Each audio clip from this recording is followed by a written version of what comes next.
자, 내란 전담 재판, 이거 발음을 똑바로 하세요. 내란 전담 재판부 관련한 법률 개정안이 법률 개정안이 완성이 됐는데 법사위안이 대폭 후퇴하고 당에서 요구하는 이 개선안으로 순화가 됐어요. 그래서 이도저도 아닌 맛이 되고 말았습니다. 과연 이 정도의 어떤 개정안이 큰 의미가 있을까라는 생각이 들게 할 정도로 매우 실망하는 지지자분들이 많은데 내용을 한번 점검해보고 왜 이렇게 됐는지와 앞으로 어떻게 전개가 될지에 대한 내용도 한번 보도록 하겠습니다. 네. 기존 명칭은 원래 12.3 윤석열 비상계엄 등에 대한 전담재판부 설치 및 제보자 보호 등에 관한 특별 법안입니다.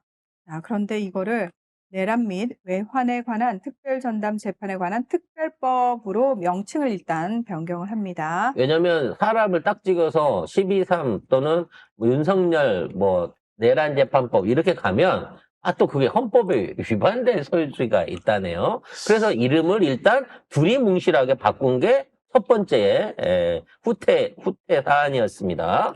자, 그리고 기존에는 내란 전담 재판부가 지금 이제 1심을 하고 있는 1심 재판부에서 그러면 1심부터 맡아서 하세요. 그러면 1심부터 할 수 있는 상황이었는데 이제는 2심부터 구성하는 방향으로 추진을 한다고 합니다. 그리고 전담재판부 구성을 위한 추천위원회에 외부 인사의 관여를 제외하고 내부 인사로만 구성하는 방향으로 정리를 했다고 하고요. 법원 안에서 조의대 네가 알아서 뽑아서 쓰세요라고 모든 권한들을 추천권들을 법원한테 다 줘버린 거예요. 왜? 외부 인사 끼면 위헌의 논란이 있을 수 있기 때문이다 라는 차원에서 그렇게 했다는 거죠. 최종적으로 담당 판사는 대법관 회의를 거쳐 대법원장이 임명한다는 조항이 추가가 됐습니다. 결국은 조의대한테 맡기는 여기 전담재판부가 생기는 거기 때문에 또 직위원 같은 놈 어디 하나 찾아가지고 직위원이 또 나가는 거 아니야 또? 그럴 수도 있겠네요. 아니 그러기도 할 수 있지. 저기 내란 그래도 아무 말도 못하지. 이걸 왜 만들어요? 왜 만든 거예요? 그냥 해 그럴 그럼. 거면. 왜 만들어? 왜 만들어요? 거기다가 그 내란 외환죄에 준하는 사범에 대해서는 사면을 불허한다라는 조항을 넣기로 했었는데 이것도 빼기로 했답니다.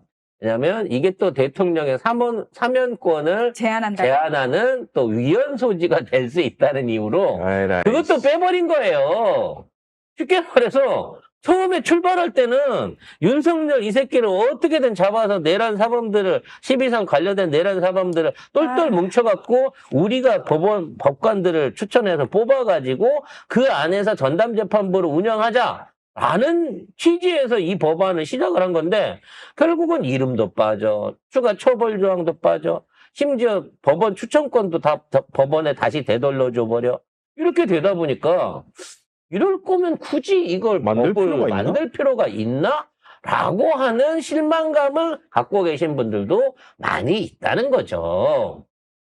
아니 이게 입 큰 개구리 때문에 자 지금부터 노래 못하는 사람 뺄 거야 라고 했는데 결국은 노래 잘하는 애들만 다 나가고 입 큰 개구리가 솔로를 맡는 이런 황당한 상황이 생겨버렸네요. 그리고 그와 관련한 이 법원 안에서 이제 대법원 증언에 대해서는 합의를 봤습니다만, 더 중요한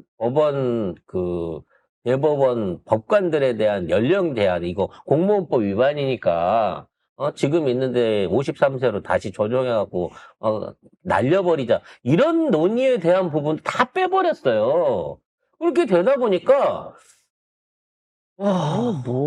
이제 조의대 선의에 의존할 수밖에 없는 결국 법안이 됐다는 거죠. 조의대가 내란 공범인데 조의대한테 이걸 맡긴다고? 이게 말이 되나? 그럼 진짜 왜 하지?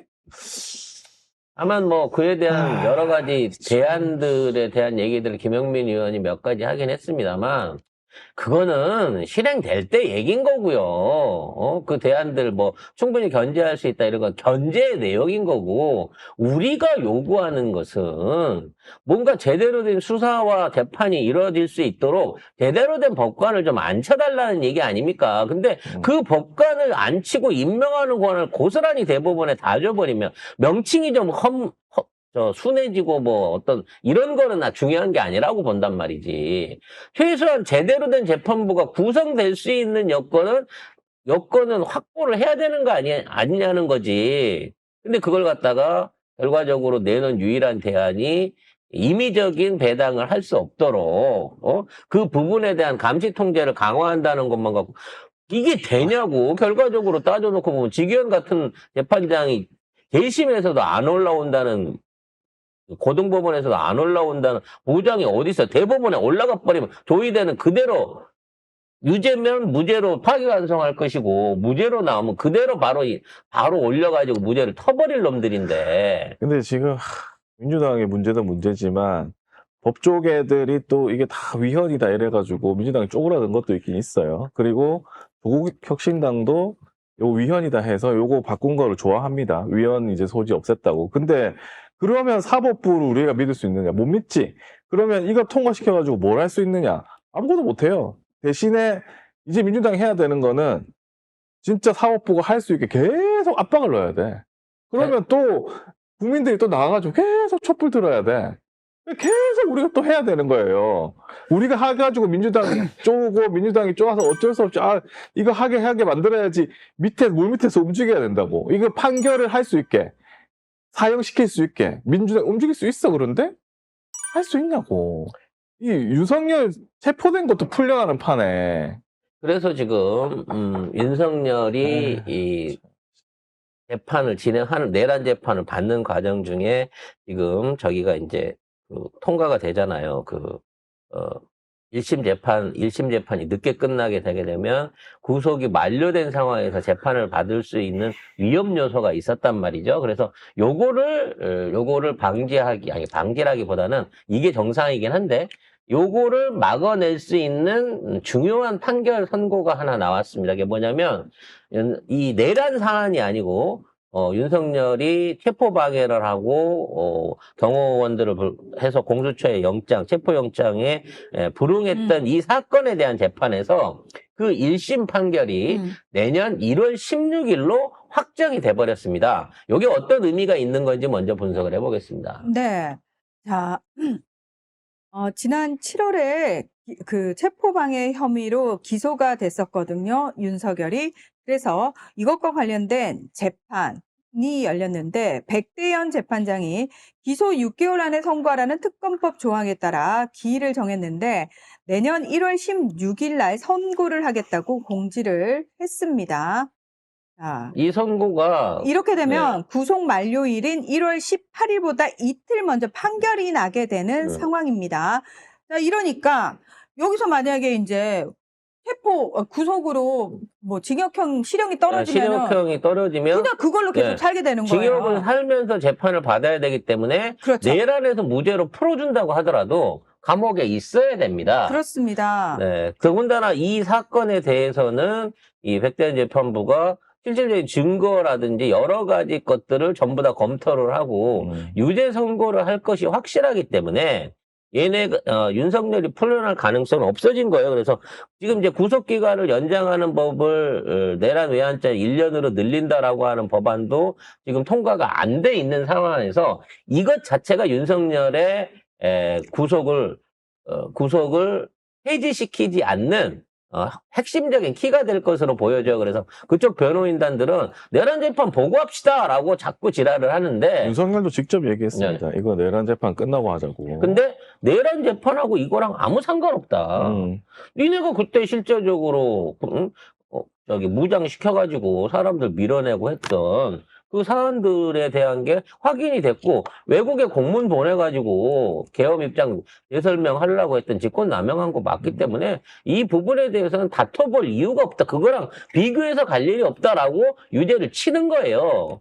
중요한 건 이 유죄를 먼저 치고 윤석열을 구속시킨 상태에서 이미 구속돼 있는 윤석열을 놓고 얘네들을 풀어줄 수 있는 지기현의 내란 무죄 판결이 나올 수 있느냐, 이게 불가할 것이라는 거죠. 네. 불가능하다고 생각은 하지만 그래도 지기현이니까 이렇게 생각하는 거지. 지기현이 무죄를 때릴 수는 있어. 하지만 그렇다고 하더라도 윤석열이 나오지는 구속 못합니다. 상태에서. 나오지는 못한다는 거예요. 자, 재판부는 계엄 선포 자체가 내란에 해당하는지 불법인지는 이번 재판의 쟁점이 아니라고 일축을 했습니다. 자, 그러니까 윤석열이가 아니 내란에 해당되지 않는다라고 한다면은 대통령의 이 판단권이 존중이 돼야 되기 때문에 결국은 그 심의권 침해라는 것 자체가 허물어져 버리기 때문에 말을 똑바로 이 새끼 아주 검사를 어떻게 똥구멍으로 법도 헤쳐먹은 모르는 거야? 새끼가. 아니, 네가 내란 저지른 거는 그 앞에 일이고, 그건 거기 가서 죄 따지는 거고, 너는 일단 합당한 이 체포영장을 물리력으로, 무력으로 막아선 최초의 말하자면 반항, 그러니까, 영장에 대한 반항을 저질렀던 조폭두목 같은 짓을 저지른 거예요. 그래서 이거를 법정상으로 치면 징역을 다 끌어모으면은 이제 이게 다 끌어모으면 7년 6개월 정도 나옵니다. 근데 뭐 현실적으로는 한 3년에서 6년 정도 나올 거예요. 그러면은 뭐 못 나오는 거지. 직위원 재판에서 무죄를 받더라도 직위원이 풀어주더라도 못 나오는 거예요. 그래서 일단 그거는 안심을 해도 되는 상황이 있다라는 부분을 우리가 확인을 할 수는 있을 근데 겁니다. 이런 식으로 하나하나씩 우리가 안심을 해야 되나? 그러니까 궁극적으로 이 문제를 해결하려면 미치겠네, 이 진짜. 법원 개혁을 마무리를 지어야죠. 그러니까. 네. 그걸 하기 위해서는 아니 최소한 그 임기 관련한 거라도 이번에 손을 보든가. 아니면 조의대라도 탄핵을 미리 해가지고 중간에 탄핵하는 심판 동안은 또 시간이 있잖아요. 조의대만 좀 밀어내면 안 될까? 뭐라도 해야 되지 내가 않아? 보기에 조의대만 탄핵시켜서 탄핵 심판 3개월 끌고 가기만 하더라도 나머지 누가 대행을 하든 다른 대법관들이 선임 대법관이 운영을 한다고 하더라도 조의대 같이 막 엉망으로 하지는 않을 것 같은 생각이 들거든요. 저는 뭐 조의대까지 갈 필요도 없고 일단 김병기부터 좀 치우는 모습을 우리 당원들이 스스로 김병기부터 좀 끌어내린 다음에 민주당을 좀 손본 다음에 뭔가를 해야 되지 않을까.